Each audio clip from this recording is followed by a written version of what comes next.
अस्सलाम वालेकुम, मेरा नाम है मकबूल अहमद और आप देख रहे हैं बनारस की आवाज न्यूज चैनल। जिस तरह से मुल्क के अंदर एफआईआर हो रहा है, इसकी समय सीमा बराबर बढ़ाई जा रही है और इसी बीच जो है कि सीएम योगी जी का एक बयान आता है कि 4 करोड़ जो कि भाजपा का वोट कट गया, उनका अपना वोट। इस मुद्दे पर बात करेंगे। हमारे साथ समाजवादी पार्टी के युवा नेता ईशान साहब भी जुड़ चुके हैं और साजिद साहब भी जुड़ चुके हैं। जिस तरह से इस एफआईआर को लेकर कहा जा रहा था कि इसका जो है कि समय सीमा नहीं बढ़ाई जाएगी, लेकिन अब जो है कि इसकी समय सीमा बढ़ाई जा रही है, इसको 25 तक कर दिया गया, इसकी अवधि बढ़ा रही है। तो क्या लगता है कि इसकी समय सीमा और बढ़नी चाहिए कि नहीं बढ़नी चाहिए? सबसे पहले तो मैं आपके चैनल के माध्यम से यही बताना चाहूंगा कि एफआईआर जो है ये इसके आधुनिक मनुवाद की कहानी है। इसके आधुनिक मनुवाद की कहानी गढ़ने की कहानी है। अब बात को समझिए, अभी अपना फेलियर छुपाने के लिए अब 2027 से एफआईआर को खींचा जाए, उससे कोई मतलब नहीं। इसमें जैसा कि आपने अभी बताया कि 4 करोड़, योगी जी का दावा है कि 4 करोड़ वोट कट गया।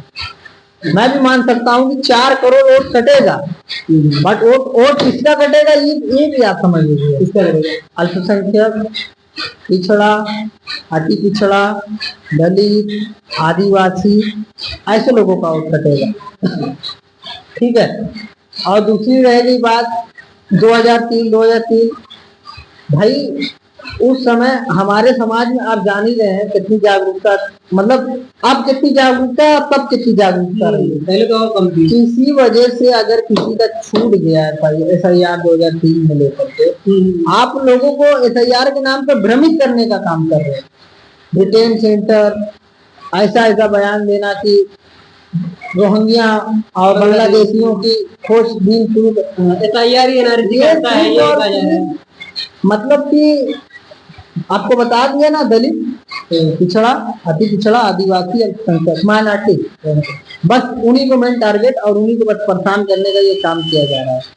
ऐसे में जो एफआईआर वर्तमान में हो रहा है, क्या सही हो रहा है? बीएलओ की जो कार्यशैली है वो कैसी है? अरे आप देखिए, बीएलओ की कार्यशैली क्या बताएं हम आपको। कितने बीएलओ सुसाइड कर लिए, कितने बीएलओ इस काम के दबाव से हार्ट अटैक हो गया, कितने को नोटबुक में लिख दिया, कितने को ऊपर दबाव बनाया जा रहा था, बार बार दबाव बनाया जा रहा था कि आप इसको कंप्लीट करिए। भाई वो बीएलए, वो भी तो इंसान है। बात को समझिए, वो कोई रोबोट या कोई चीज या कोई वो नहीं ना है कि मतलब कि सरकार का आदेश आया, बस एक पेन ड्राइव लगा दिया, तथा तथा तथा तथा रोबोट को तेरी काम करने लगा।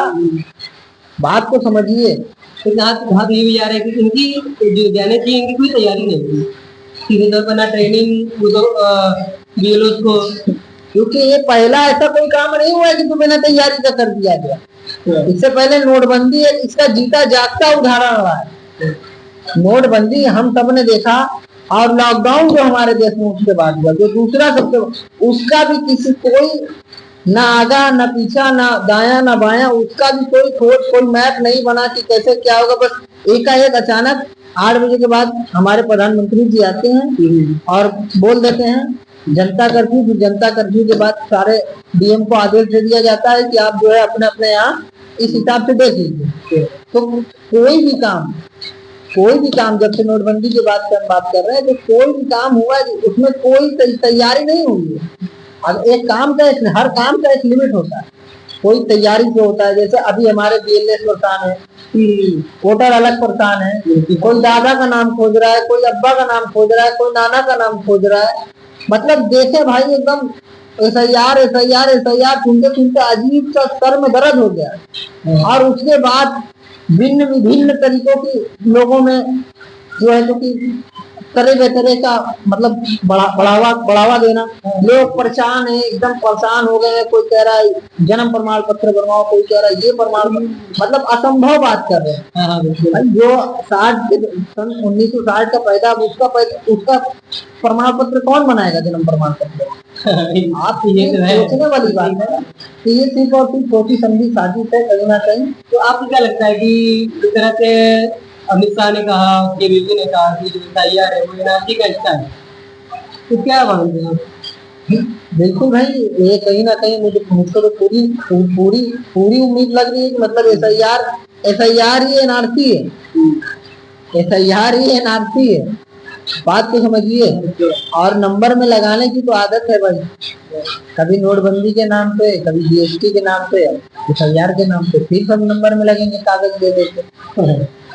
नंबर में लगाएंगे ठीक से लगा जाएगा। ठीक है, वही बात है कि इस तरह से देखते हैं कि एसआईआर को लेकर कहा जा रहा है कि ये एनआरसी का एक हिस्सा है, और दूसरी तरफ अमित शाह जी का बयान आ जाता है कि ये एसआईआर एनआरसी का हिस्सा है, जिस वक्त बांग्लादेशी रोहिणी की तलाश शुरू हो जा रही है।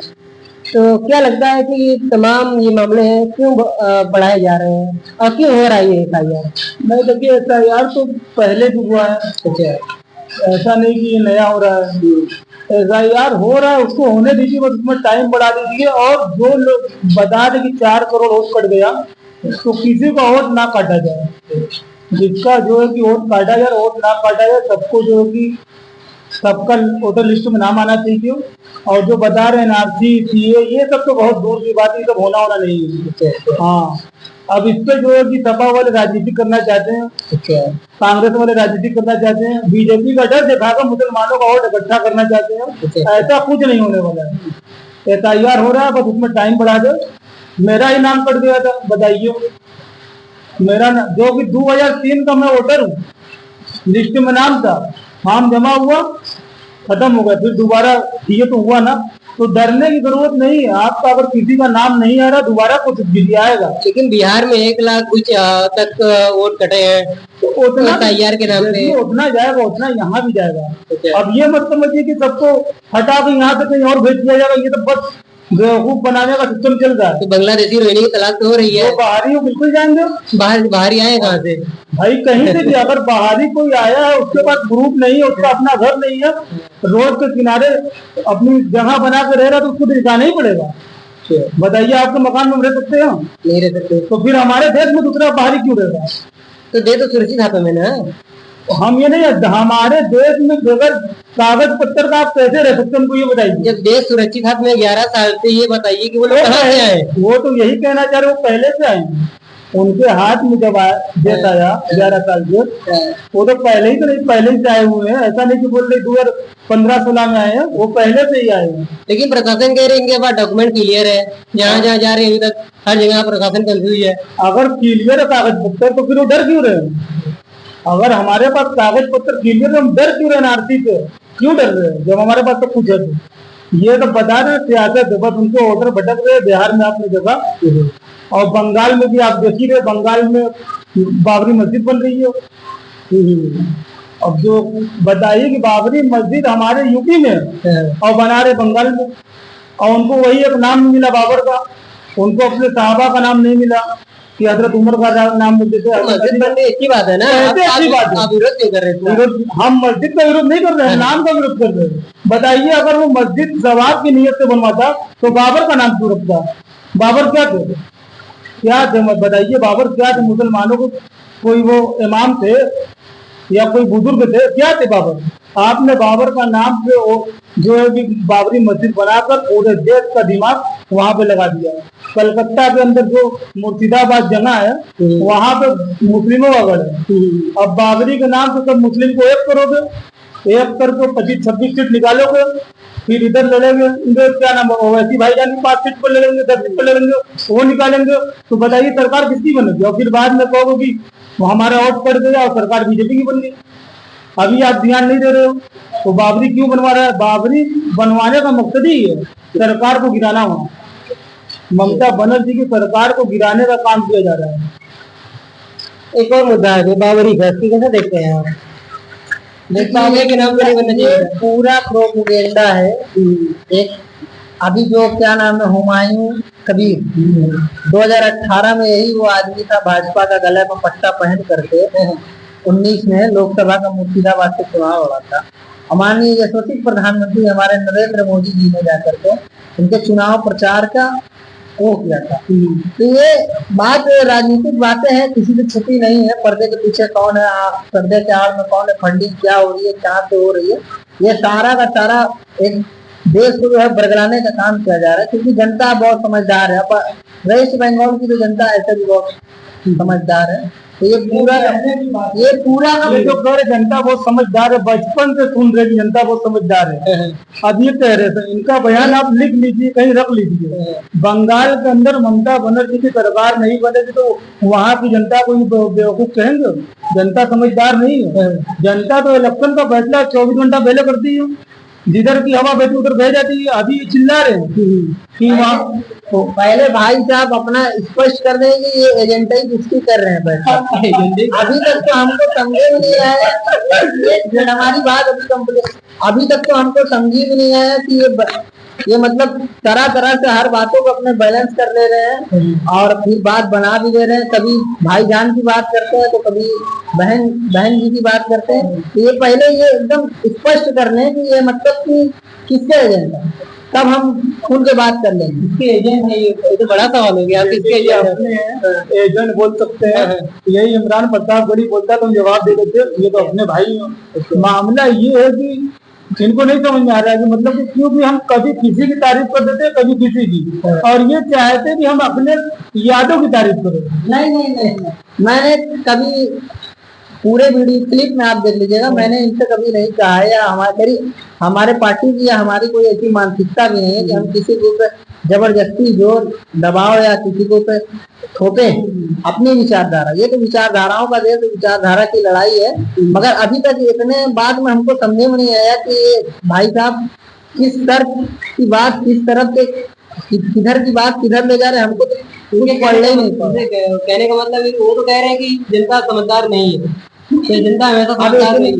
इतने समझदार हैं तो भाई पहले तो स्पष्टीकरण कर देंगे, अपना ही स्पष्टीकरण करके अपनी समझदारी दिखा। मामला ये किसान भाई कह रहे जनता बहुत समझदार थी, जनता बिहार में भी समझदार थी। 2 महीना पहले का वीडियो उठा कर देखिए, वहां के लोगों ने कहा जनता बहुत जागरूक होगी, बहुत समझदार होगी। इसके पहले अपन अपने यूपी का बयान देखिए उठाकर, सब बयान मिल जाएगा, तब नहीं। अब जनता समझदार होगी, और मैं कहता हूँ जनता अभी समझदार नहीं होगी। समझदार होती तो एक स्टेट हाथ से गया, दूसरा जाने की उम्मीद है। समझदारी का मतलब ये नहीं है कि आप किसी से अच्छी तरीके से बात कर लो। समझदारी का मतलब ये कि सत्ता में आप अपनी जगह बनाए। ये नहीं कि विपक्ष में है और कोई कानून आया धरना करने लगे, उनके खिलाफ बोलने लगे, ये समझदारी नहीं है। आप ऐसा कुछ काम कीजिए, आप अच्छे हैं, आप अच्छा काम करना चाहते तो आपकी तो जनता आपको सुन क्यों नहीं रही है? नहीं, अपोजिशन का काम क्या होता है? अपोजिशन का जो काम है, अपोजिशन का काम अगर अपोजिशन नहीं करेगा तो कौन करेगा? हम ये बताइए, आप ये बोल रहे हो विपक्ष का काम जो है जो वो विपक्ष करेगा, बिल्कुल करेगा। अब हम इनसे कहेंगे कि इनका काम यही है कि सत्ता के अंदर जो कमी है बस उसको दिखाए। जो सत्ता में अच्छा काम हो रहा है उसको कौन बयान करेगा? इनसे पूछिए। वो नहीं भाई, अगर सत्ता के अंदर अगर कोई अच्छा विधेयक आता है, अच्छा निर्णय या जन हित में या जन कल्याण में अगर दिया जाता है, मैं उसका स्वागत करता हूँ, बिल्कुल स्वागत करता हूँ। भारतीय जनता पार्टी की सरकार शायद तीसरी बार बनी है, दूसरी बार। तो बताइए इन 10-11 सालों में कोई अच्छा काम बीजेपी का ही बता दे। बुरा काम तो बहुत गिनाए, कोई अच्छा काम गिना दे। सवाल तो बनता है, कोई अच्छा काम गिनाइए। देर आए दुरुस्त है। अच्छा काम तजाकपुरा फ्लाईओवर जो है, मगर बहुत लेट प्रोजेक्ट जो बहुत लेट हो। 12 साल में तो प्रोजेक्ट क्लियर कर दिया, बहुत लेट प्रोजेक्ट है। तो बताइए, तारीफ तो कर रहे हैं। कहने का मतलब हमारा हो गया, कहने का मतलब हमारा यही, जहाँ बुराई हो रही है वहाँ तारीफ भी होना चाहिए। मतलब जो उनका अच्छा काम वो तारीफ होना चाहिए। ऐसे कि वो, क्योंकि वो प्रोजेक्ट हमारी अब ये सरकार में हमारे ही सरकार का था, आगे 17 में सरकार बदल गई, तो जो काम 19-20 तक हो जाना चाहिए था वो काम अब हुआ है। तो कहीं ना कहीं इसको लेकर मेरे मन में दुख भी है और थोड़ा बहुत खुशी भी है, क्योंकि थोड़ा सा ट्रैफिक से राहत मिली। तो आपने कहा कि हमारी सरकार के था, तो क्या था आपकी सरकार का ये प्रोजेक्ट है? पूरा प्रोजेक्ट था ये कज्जाकपुरा फ्लाईओवर का, क्योंकि बताया 12 से 17 सरकार गई और 17 के बाद सरकार बदल गई, तो फिर ये प्रोजेक्ट तो था, इस पे काम होना था, इसका पूरा क्लियर करके गई थी सरकार। तो काम जो हुआ तो वो मतलब अपनी क्रेडिट लेने के लिए वो 2 साल का काम 10 साल में खींच तान के किया गया।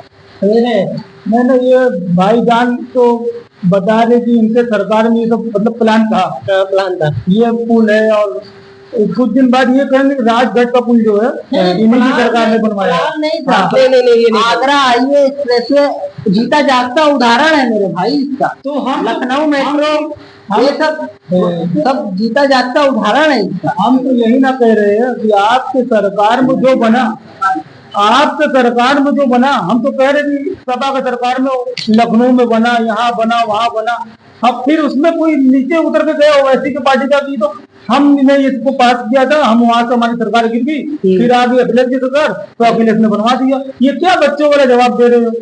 ऐसे ना बच्चे कहते कि जमीन हमारी थी, हमारे ये ओवैसी साहब की ऐसी बात करें जैसे कि ओवैसी साहब ने पूरे स्टेट में अपनी सरकार बना दी, जिनके स्टेट में चवन्नी के खुद 8 MLA हों, और वो ऐसी बात छोटी मुँह बड़ी बात को कहीं ना कहीं अच्छा शोभनी नहीं।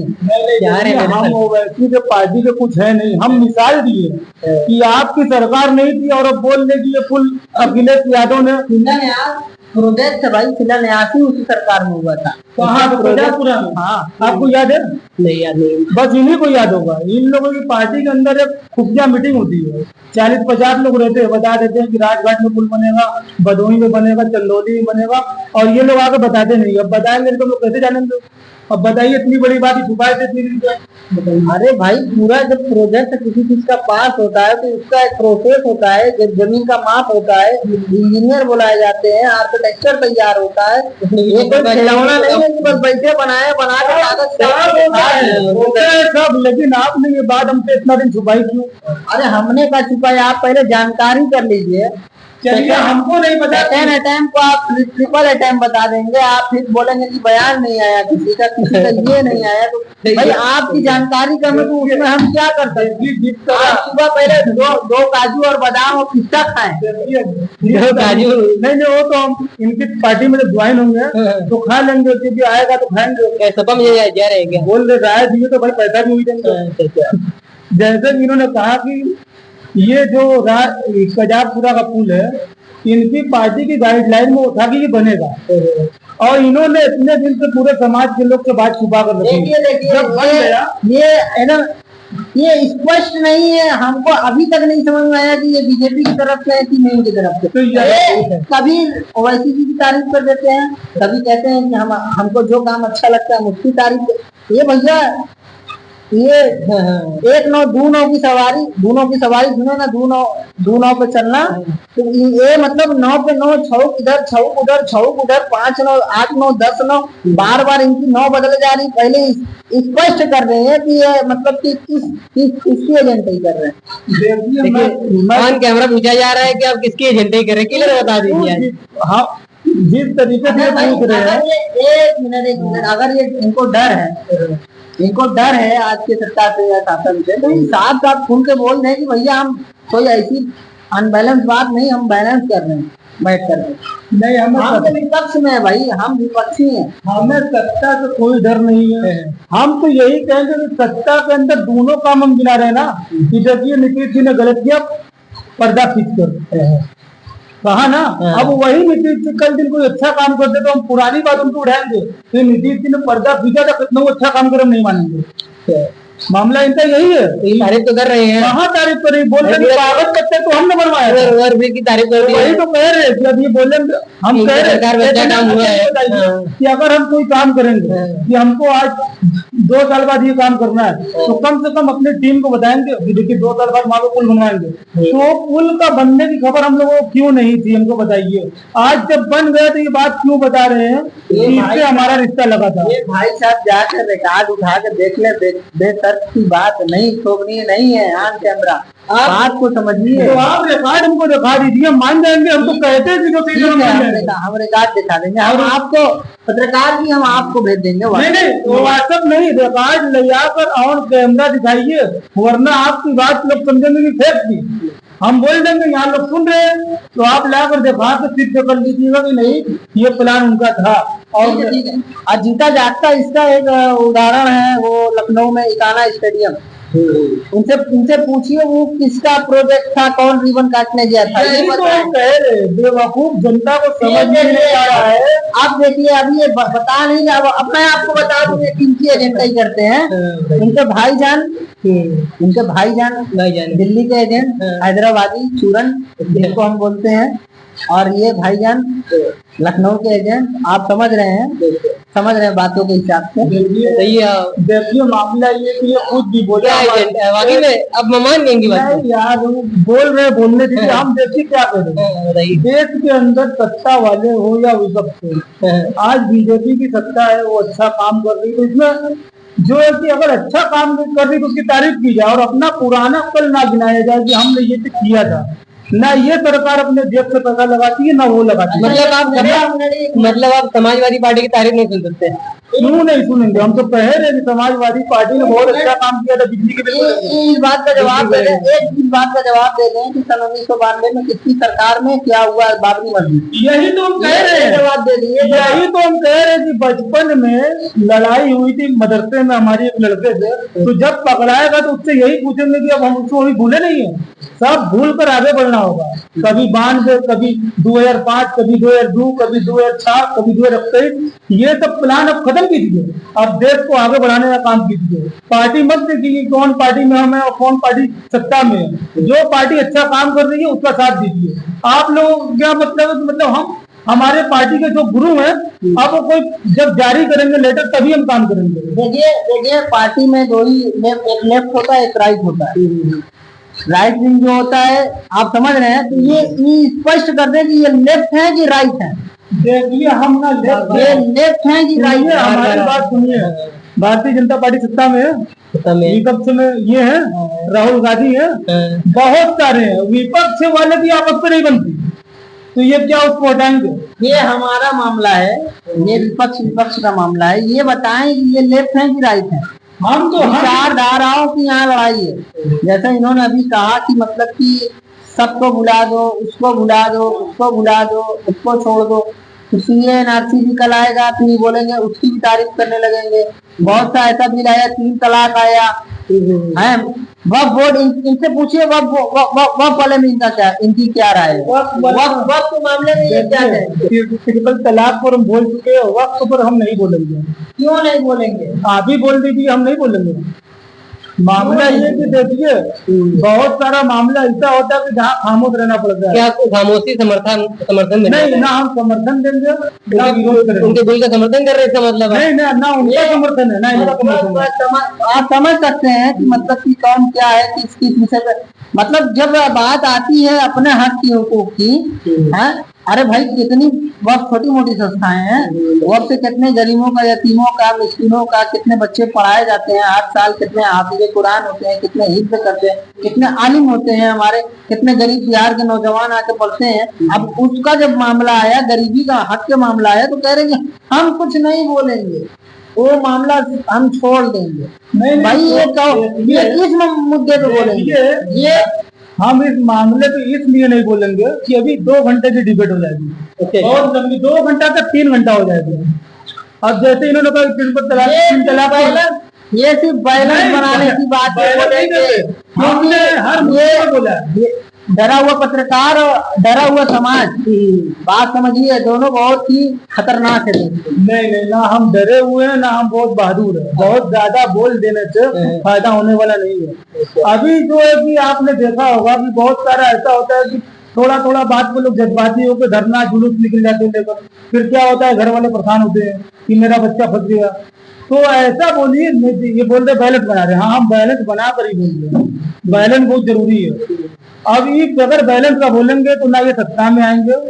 और हमारा इनसे एक आखिरी सवाल है कि भारतीय जनता पार्टी के खिलाफ जितनी भी पार्टियां हैं, एक बार तो एक होकर लड़ जाए। अगर भारतीय जनता पार्टी इतनी खराब पार्टी है तो आप लोग एक बार एक हो जाइए, एक होकर लड़ के उसको हटा दीजिए। इंडिया महागठबंधन देखेंगे नहीं? महागठबंधन को कहा था, उसमें कितने सारे लोगों को बाहर फेंक कर निकाल दिया गया था। जिसको रखना चाहिए उसको तो रखा ही नहीं, जिसके रखने दिन की सरकार बनती उसको इन्होंने ना रखा ना आगे रखेंगे। या नहीं रखेंगे?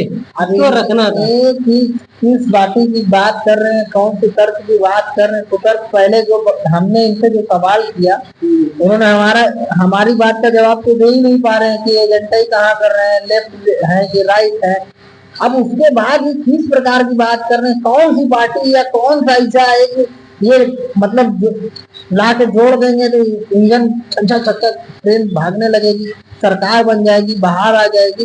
हमको तो कुछ समझे में नहीं आ रहा है कि कौन से नेता की बात कर रहे हैं। उसको छोड़कर कौन सा सत्ता में चल जा रहे हैं आप लोग? हम तो यही तो कह रहे हैं, इतनी बार छोड़ चुके हैं, एक बार ले लीजिए, एक ही बार ले लीजिए भाई सत्ता, क्योंकि लोकतांत्रिक देश है हमारा लोकतांत्रिक देश है। बार बार मैं कहूंगा, 1000 बार कहूंगा, मौका पड़ेगा तो 1,00,000 बार आपके चैनल पे कहूंगा कि लोकतांत्रिक देश है। लोकतांत्रिक देश की जो प्रक्रिया है, हर 5 साल में लोकसभा विधानसभा का चुनाव होता है, उसी के बिना बना आती है सरकार। अब जनादेश तो मेरे भाई, हम सरकार और इसकी बात ही नहीं करते। हम कह रहे कि 2-3 बार आप लोगों ने उनको बाहर निकाल कर चुनाव लड़ा, हार गए, एक बार लेकर लड़ने चाहिए, क्लियर हो जाएगा। किसको लेके लड़ना है भाई? किसको आप बोल रहे हैं? नाम दिया, ये नाम को जानते हैं? हमको क्या पता भाई, हम हमारे सपने में आज से क्या हमको बताने। अब ये बताए ना, अभी तो ये हमारे एक बात का जवाब नहीं दे पाए। अब इन्हीं से पूछिए ना, आप सवाल भी इनका जवाब टुकड़ा साफ होगा। भाजपा का टुकड़ा साफ करने की बात कर रहे हैं। अब ये नहीं कर रहे हैं, आपने कहा उनको ले लीजिए, उनको ले लीजिए तो मजबूत हो जाएगी। इन लोगों ने बस उसी को छोड़ा है, बाकी सबको लिया है, 1-2 लोग को छोड़ा है। जिन को छोड़ा है लेकर लड़ेंगे, तब जाकर जीतने की उम्मीद है। उन सबको छोड़कर ये कभी नहीं जीत सकते। मैंने पहले भी कहा था, 2000 कब चुनाव, 19 को चुनाव हुआ था, 17 में हुआ था, 17 में या 22 में जो चुनाव हुआ था, तो उसमें हमने बोला था। आज हम फिर बोल रहे हैं, बिहार के अंदर जो एक कबीर नाम का शख्स पैदा हुआ है, उसको क्या समझ रहे आप लोग? वो सरकार गिराने का काम करेगा ममता बनर्जी के। अब ये कहेंगे किसके एजेंट हम सही बात बोल रहे थे, एजेंट बोल देते, ये बोल नहीं पाते। बताइए। अरे भैया, हमको तो समझे में नहीं आया ये कौन सी बात कर रहा है। एजेंट का नाम लिया तो हमको एक बी टाइप आदमी याद आ गया हमारे ध्यान। अभी भैया जो जिसकी ये बात कर रहे हैं, पहले वो स्टेट में तो अपना लड़ लें, अपने स्टेट में तो अपनी साख बचा लें, उसके बाद आए ना। ये समझ में हम भी समझ। एक उनके बड़े नेता थे, उन्होंने कहा कि जितने विधायक उनके पार्टी में है, उतने विधायक हमारे घर में, परिवार में बोले थे। तो बताइए कि ऐसे बेवकूफों को हम क्या जवाब दें? ये कोई तर्क है? यहाँ तो देश के अंदर परिवारवाद को खत्म किया जा रहा है कि एक घर में सब विधायक नहीं रहेंगे। और उन्होंने बयान क्या दिया कि जितने उनके पार्टी में उतने हमारे घर में। कौन से परिवारवाद की बात कर रहे हैं आप? उनके वालिद साहब थे, वो हो गए, उनके भाई एमएलए हैं। तो वही तो कह रहे हो, उनके 1-2 भाई नहीं है। आप कौन से परिवारवाद? उनके 1-2 भाई नहीं है ओवैसी के, बहुत सारे भाई है। पहले किसी को कहने से पहले अपने अंदर तो हम तो बोल तो रहे हैं। ओवैसी ने कहा है कि हमारे घर में तुमसे ज्यादा विधायक है। जिसने कहा है उसका जवाब दीजिए। नाम भी नहीं लिया और भाई साहब ने नाम ले लिया। नाम हमसे बेहतर हो जाते हैं। डर हम नहीं जानते किसी वैसे। ये बोल रहे कि हम ओवैसी को नहीं जानते। इनके जो बड़े लीडर है ना, उनके सामने ओवैसी का नाम ले लोगे तो 2 घंटा बोलेंगे, वही को तो जानते नहीं। क्या कहेंगे? हटाइए अपना झालर बस्ती, जिसको हम नहीं जानते तो हम क्या करेंगे। ठीक है, बहुत अच्छा लगा बात करके। नहीं जानते और नहीं जानेंगे, और तमाम अपडेट के साथ मिलते हैं। बनारस के बाद नीचे पर नए चैनल को लाइक करें, सब्सक्राइब करें और दोस्तों में शेयर करें।